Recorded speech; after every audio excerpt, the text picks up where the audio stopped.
साल 2017 इस दुनिया के सबसे डरावने सालों में से एक था, क्योंकि इस साल जुलाई और अगस्त के समय फेसबुक के एक एक्सपेरिमेंट ने पूरी दुनिया में तहलका मचा दिया।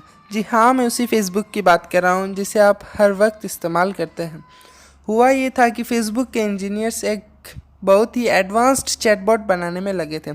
चैटबॉट होते हैं ना, आपने यूज़ भी किया होगा कि आप किसी को मैसेज करते हो और ऑटोमेटिकली रिप्लाई आता है। असल में आप मशीनों से बात करते हैं, क्योंकि हेलो हाय करके इंसानों की तरह बात करते हैं। फेसबुक ऐसे चैटबॉट बनाने में लगे थे जो केवल हेलो हाय का रिप्लाई न देकर बल्कि हंस के, रो के, नाराज़ होके, गुस्सा होके इंसानी आवाज़ में लोगों से बात करें। इस एक्सपेरिमेंट के दौरान फेसबुक के एक इंटेलिजेंट डेवलपर के मन में एक आइडिया आया कि चलो दोनों बोट्स यानी दोनों प्रोग्राम को इंसानों से नहीं बल्कि आपस में बात करवाते हैं। उन्होंने बोट्स का नाम रखा था बॉब एंड एलिस, और एक बहुत आश्चर्यजनक तरीके से उन दोनों को बात करवाने लगे। उनकी आपस की कॉपी ये रही: Bob, I can everything else. Alice, balls have zero to meet dot. Bob, you I everything else. Alice, balls have a ball to meet. Facebook के इंजीनियर्स को कुछ समझ नहीं आ रहा था कि वो आपस में क्या बात कर रहे हैं। बाद में और एक इंस्पेक्शन के दौरान ये पता चला कि वो आपस में ही एक लैंग्वेज डेवलप कर चुके थे और अपनी भाषा में इंसानों से बचकर अपनी लैंग्वेज में बात कर रहे थे, और उनमें अलग सी इंटेलिजेंसी आ गई। लैंग्वेज यानी नई भाषा को बनाना कोई आम बात नहीं है, ये सिर्फ ज़्यादा इंटेलिजेंट लोग ही कर पाते हैं, जैसे इंसानों ने कंप्यूटर को बनाया। कंप्यूटर्स ने आपस में नया लैंग्वेज डेवलप किया। ये प्रोग्राम की दुनिया में इम्पॉसिबल है, पर ये हुआ, सच में हुआ। अगर मैं चिंपांजी को भाषा बनाने के लिए कहूँ तो वो नहीं कर पाएगा। कंप्यूटर प्रोग्राम होते हुए भी सीक्रेटली बिना ह्यूमन को जानकारी दिए अपने आप में ही आर्टिफिशियल न्यूरल नेटवर्क की पावर से नया भाषा बना लिया। इस घटना को कुछ दिन नेट नेशनल न्यूज़ ने रिपोर्ट किया कि फेसबुक ऐसे आर्टिफिशियल इंटेलिजेंसी प्रोग्राम को मजबूरी में बंद करना होगा। बहुत मुश्किलों के बाद ये कंप्यूटर बंद कर पाए। न जाने क्या होता अगर वो कंप्यूटर आज भी नहीं बंद होता। आपको इसलिए बंद कर दिया गया क्योंकि इंजीनियर्स को ये लगा कि ये कंप्यूटर कुछ ज़्यादा ही कोट एंड कोट स्मार्ट बन गया है और वह कंट्रोल के बाहर हो रहा है। कुछ भी हो, आर्टिफिशियल इंटेलिजेंसी की दुनिया की सबसे डरावनी घटनाओं में से ये एक थी। क्या होगा अगर कंप्यूटर्स इंसानों जैसे सेल्फ अवेयर हो जाए और बातों का कुछ समझने लगे? एआई मतलब कंप्यूटर इंसानों जैसे सोच सके और खुद जैसे काम कर सके, जो इंसान भी नहीं कर सकते। और ये सच सब चीज़ें बहुत दूर की बात नहीं, बल्कि ये आ चुका है और आज के समय में ये सब हो रहा है। ज़्यादातर लोगों को तो पता ही नहीं कि उसकी गति का अंदाज़ा भी नहीं है कि ये आर्टिफिशियल इंटेलिजेंसी डेवलप हो रही है। शायद आपको पता ना हो, लेकिन आर्टिफिशियल इंटेलिजेंसी का आप हर वक्त इस्तेमाल करते हैं। एलेक्सा, एप्पल की सीरी, गूगल असिस्टेंट, और ये सब कुछ नहीं बल्कि एआई ही है। और ये आपको पता भी नहीं चलता कि आप उसके कैसे गुलाम हो रहे हो। मान लो आप फेसबुक चला रहे हो और उसमें आपने कॉमेडी का पेज लाइक किया और फेसबुक आपको कॉमेडी के पेज ही बार बार दिखाएगा।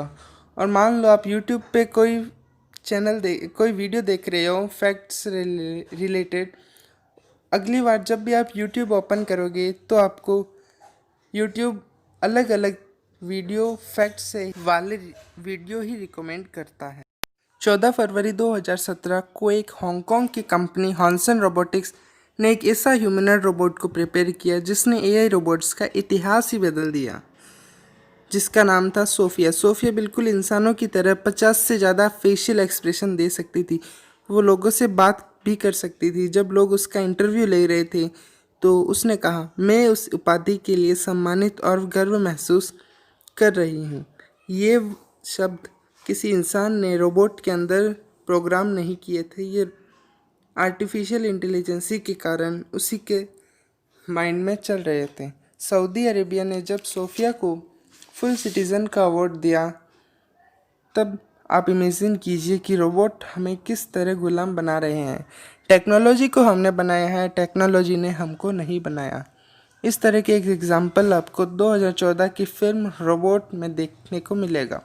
और ये रोबोट हमें हार्म भी पहुंचा सकते हैं। कि ये बातें आसानी से कह देनी सही होगी? मतलब इतने बड़े रिसर्च और साइंटिस्ट इसके बारे में नहीं सोच रहे होंगे। रोबोट्स को बनाने के लिए रोबोट मैन्युफैक्चरिंग कंपनी को कुछ रूल्स के अंदर काम करना होता है, जिसे एसिमोव लॉ ऑफ रोबोट्स के नाम से जाना जाता है। ये रूल 3 बातें कहता है। रोबोट किसी भी तरह किसी भी हरकत से किसी भी इंसान को नुकसान नहीं पहुंचा सकती। एक रोबोट को इंसानों द्वारा दिए गए सभी निर्देशों का मानना होगा, पर शर्तें यह हैं कि पहले नियम को ना भूलें। यानी एक इंसान ने किसी रोबोट को दूसरे इंसान को मारने से कहा तो वो रोबोट इस आदेश को छोड़कर बाकी सारे आदेश को मानेगा। नंबर 3, एक रोबोट को अपना अस्तित्व बचा कर रखना चाहिए जहाँ तक वो दोनों पहले नियम को न तोड़े। कोई भी मशीन एक रोबोट तभी कहलाएगी जब या फिर उसे ऑफिशियली इस्तेमाल किया जाएगा और या उसे ऑफिशियली इस्तेमाल करने की परमिशन दी जाएगी, तो वो इन तीनों रूल्स को फॉलो करेगा। आपको क्या लगता है कि एक सुपरमार्केट में कितने लोग काम करते होंगे? जनरली एक एवरेज साइज से देखा जाए तो सुपरमार्केट के अंदर वर्कर्स, कैशियर्स एंड मैनेजर्स को मिलाकर कम से कम 50 लोग तो होंगे ही होंगे। अमेज़ॉन गो एक ऐसा सुपरमार्केट है जहां इन 50 लोगों की ज़रूरत नहीं पड़ती। अमेज़ॉन ने ऐसे स्टोर्स 4 लोकेशन पे स्टार्ट किए हैं। इन स्टोर्स में कई टेक्नोलॉजी जैसे computer vision, deep learning algorithm और सेंसर फ्यूज़न और दूसरे कई डाटा सेंसर्स का इस्तेमाल किया गया है। कस्टमर्स को इन स्टोर्स में एंटर होने से पहले अमेज़ॉन गो ऐप डाउनलोड करना होता है। ये आपके अमेज़ॉन अकाउंट से लिंक होगा। अगर आप अपने बच्चों या किसी भी साथी के साथ वहाँ जाते हो तो आपको उन्हें भी ऐड करना होगा, ताकि वो कोई सामान ले तो उसका बिल भी आपके अकाउंट में ऐड हो जाए। और ये पूरा प्रोसेस कई कैमराज और वेट सेंसर के ज़रिए पता लगाया जाता है। 2016 की रिपोर्ट के मुताबिक इंडिया में लगभग ओला और उबर को मिलाकर करीब 7 लाख कैब्स ऑपरेट करती हैं। चलो इमेजिन करते हैं कि अगर इन सारी टैक्सियों को एक दिन के लिए ड्राइवरलेस कार बना दिया जाए तो हमारे इंडिया में स्टारवेशन हो जाएगा। और ऐसी टेस्टिंग फॉरेन में सक्सेसफुल भी हो रही है। हम इसलिए दूसरों से अलग है क्योंकि हम आपको बिल्कुल ऑन पॉइंट प्रैक्टिकल नॉलेज मिलेगा, जैसा कि फ्यूचर में हो सकता है, न तो ज़्यादा और न ही कम। इस चीज़ों को हम ड्रामेटिकली फॉर्म में आपके सामने लाने की पूरी कोशिश करते हैं। देखने का एक्सपीरियंस बढ़ जाए और आपको प्रैक्टिकल नॉलेज भी मिले। उम्मीद है ये वीडियो आपको ज़रूर ही पसंद आया होगा। अगर ऐसा है तो प्लीज़ वीडियो को लाइक करके अपने सभी दोस्तों के साथ शेयर कर दो। और चैनल पर नए हो तो सब्सक्राइब करके घंटे वाले बटन को दबाना मत भूलना, क्योंकि हम ऐसे ही ज्ञान बांटते रहते हैं।